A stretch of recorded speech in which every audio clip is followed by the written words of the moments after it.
Well, good morning. We find ourselves on the top of Blood Mountain on the northern edge of Georgia, right near North Carolina, just south of Blairsville. Now, we came out of Miami, Florida at 91 degrees. We're talking to the Seminoles, who are they're an offshoot of the Creek Indians. Now we're way up near North Carolina on pretty much the upper edge of the Creek Nation, which we found Creek all the way on the East Coast, north and south, and all the way west into Texas, actually, and Oklahoma. So you're talking about one monstrous nation of people, the Creek Indians. This is the top of Blood Mountain, right near Slaughter Creek, where Blood Mountain and Slaughter Creek end. And it's 31 degrees up here, so this is only 24 hours later, and it's some difference in temperature. The wind is howling up here, and at 31 degrees the daffodils are still in bloom. But I don't consider the daffodils being one of the smarter flowers on the planet. Now the wind is howling up here, so I hope I can get so you can understand this, and pardon my pronunciation. This is a Georgia historical sign of 1776, and we are on top of Blood Mountain, elevation 4,458 feet. It's the Chattahoochee National Forest, and Chattahoochee is the Cherokee mythology of the mountain is one of the homes of the Nunahai,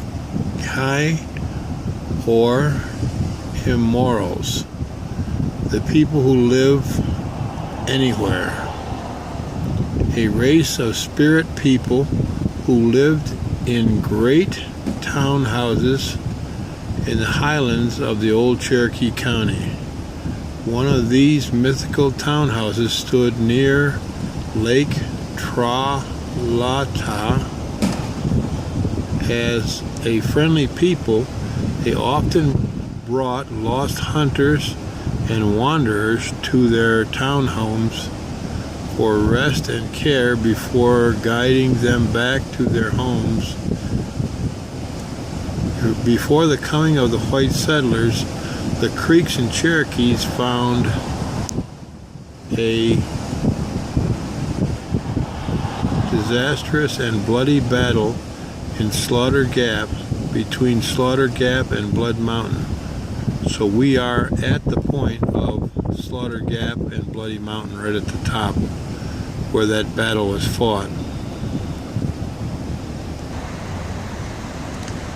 Now, because this is one of the trailheads of the Appalachian Trail, 2,100 miles up and down the east coast of the U.S., we find a pair of shoes, hiking shoes, which has fallen from the trees.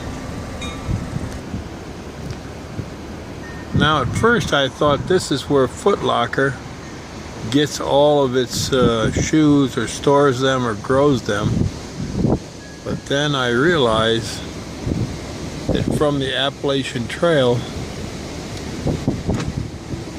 these are shoes that were donated by all the hikers who survived or maybe didn't survive.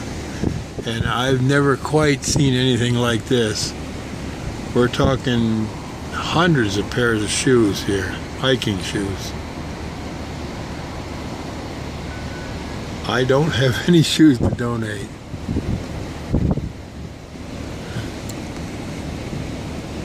But they are as far up as you can throw a pair of shoes.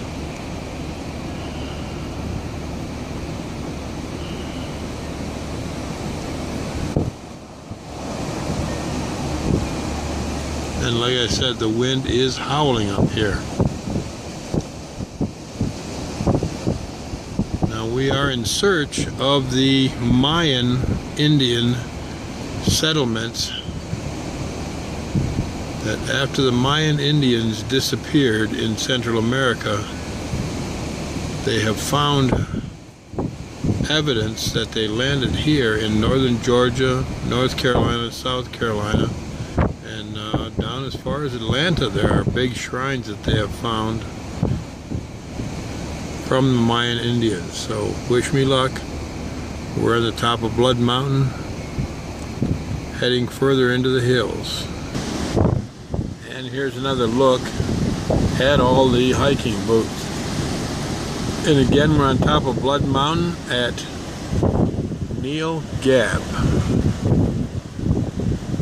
I got a sign here somewhere, right there, at Neil Gap.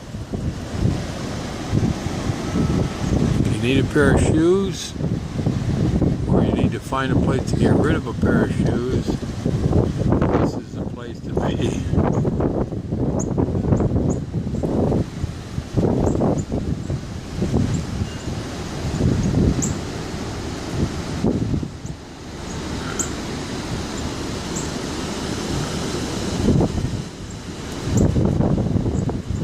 More film at 11.